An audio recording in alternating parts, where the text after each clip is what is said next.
सुभद्रा एक बुजुर्ग महिला रामपुर में रहती है। उसका राहुल नाम का एक बेटा है। वो अमीर है और उस गांव में उसका अच्छा रुतबा है।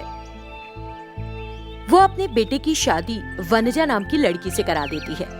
वनजा एक गरीब परिवार से है और इस वजह से सुभद्रा वनजा के साथ अच्छे से पेश नहीं आती है। सुभद्रा अचार का व्यापार करती है और उस गांव में प्रसिद्ध हो जाती है। एक दिन, बेटा राहुल, मेरा अचार का कारोबार अच्छा चल रहा है, मुझे शहर से कुछ सामान चाहिए। मैं एक सूची बनाकर तुमको दूंगी, तुम वो चीजें कल ले आना बेटा। ले आऊंगा माँ। सासू माँ, अचार बनाने में मैं आपकी मदद करूंगी सासू माँ। साथ साथ मैं आपसे अचार बनाना सीख भी लूंगी, फिर मैं भी उन्हें तैयार कर सकती हूँ, है ना? तुमको मेरे अचार के मामले में दखल देने की जरूरत। ये मेरी अचार और मेरी रुचि, उसमें अपनी टांग मत अड़ाओ। माँ, मेरे दोस्त ने मटन और झींगे का अचार मांगा है। अगले महीने वो अपने घर ले जाना चाहता है। ये कोई बड़ी बात नहीं, उसे यहाँ आने के लिए कह दो और फिर वो जो चाहे ले जा सकता है ना। ठीक है माँ, मैं जाकर वापस आता हूँ।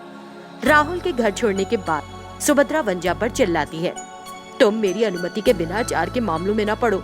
मेरी मदद करने या अचार बनाने की विधि जानने के लिए तुमको मुझसे बात करने की जरूरत नहीं है, उसने गुस्से से कहा। वनजा सुभद्रा की बात सुनकर चुपचाप वहाँ से चली जाती है। अगले दिन, इधर सुनो, आज हम एक मंदिर जा रहे हैं। अपनी कोई बेकार सी साड़ी मत पहनना, मेरी प्रतिष्ठा को ठेस मत पहुंचाना। मेरी बहू को बेहद आकर्षक दिखना चाहिए, हमारी दौलत का गौरव चेहरे पर दिखना चाहिए। ये तुम्हारे चेहरे पर झलकता ही, कम से कम कुछ मेकअप करो ताकि ठीक लगो। जल्दी तैयार हो जाओ। ठीक है सासू माँ। सुभद्रा और वनजा मंदिर जाते हैं और वापस लौट आते हैं। वनजा भोजन तैयार करने में बिजी हो जाती है, जबकि सुभद्रा अचार बनाने में लग जाती है। वनजा अपनी सास के रवैये को अच्छी तरह से समझ जाती है। ऐसे ही कुछ दिन बीत गए। कुछ दिनों बाद सुभद्रा के अचार की मांग कम होती गई। खरीदारों की संख्या कम हो गई। वो जो अचार बनाती है उनमें से ज्यादातर घर में ही रह जाते हैं। सुभद्रा चिंतित महसूस करती है कि उसके अचार बिक नहीं रहे। माँ, आजकल तुम बहुत परेशान नजर आती हो। क्या हुआ तुम्हें? क्या कभी तुम तुम्हारे बनाए उन अचारों की फिक्र तो नहीं करती रहती हो? तुम मेरे दर्द के बारे में नहीं जानते राहुल। मेरे अचार नहीं बिक रहे, इससे न केवल मेरा व्यवसाय, मेरा नाम भी मिट्टी में मिल रहा है। सासू माँ, टेंशन मत लीजिए, इन्हें बेचना आसान है। अच्छी गुणवत्ता वाले अचार किसी भी समय खरीद लिए जाते हैं। आप कृपया उनके बारे में सोच कर अपनी सेहत ना खराब कर लेना। हाँ, तुम्हारा क्या मतलब है? क्या तुमको लगता है कि अचार बिक्री एक मनोरंजन है?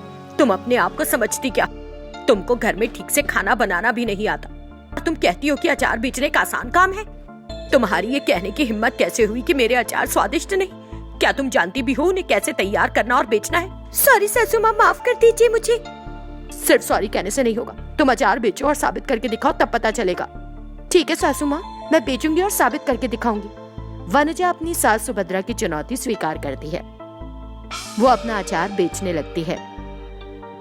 वनजा के अचार की बिक्री में अच्छा उछाल आता है। अधिकांश ग्रामीण वनजा से अचार खरीदते हैं, उसे अधिक लाभ होता है और उसकी आमदनी में अच्छी बढ़त होती है। एक दिन राहुल जल्दी में घर आता है। राहुल, तुम इतने तनाव में क्यों दिख रहे हो? क्या हो गया है? माँ, मेरे दोस्त का एक्सीडेंट हो गया। ये सब मेरी लापरवाही से हुआ है। माँ, अब उसका ऑपरेशन होना है। करीब 5 लाख रुपए का खर्च होगा। अगर आपके पास इतनी रकम है तो मुझे दे दीजिए, ये बहुत अर्जेंट है। मेरे पास इतनी रकम नहीं है राहुल, तुम तो जानते हो कि मेरा अचार का कारोबार चल ही नहीं रहा।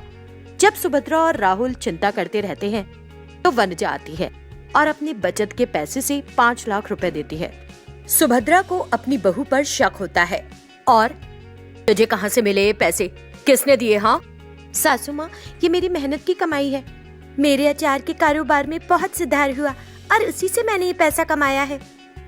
तुमने समय पर निकालकर पैसा दिया वनजा। मैं इस जीवन में तुम्हारा एक कर्ज नहीं चुका सकता। तुम मेरे दोस्त को पुनर्जन्म दे रही हो। मैं जल्दी वापस आऊंगा। पत्नी के दिए पैसे लेकर राहुल वहाँ से चला गया। वनजा की कमाई पर सुभद्रा हैरान हो गई। उस दिन वनजा द्वारा स्वीकार की गई चुनौती को वो याद करती है जब उसका अचार नहीं बिक पा रहा था। उसने सोचा था कि उसकी बहू उसकी दी हुई चुनौती हार जाएगी, लेकिन वनजा द्वारा इतनी बड़ी रकम देने से वो हैरान। फिर वो वनजा के अचार के कारोबार के बारे में पूछती है। मेरी बहू वनजा, मैंने तुम्हारा अपमान किया, उसके लिए क्षमा कर देना।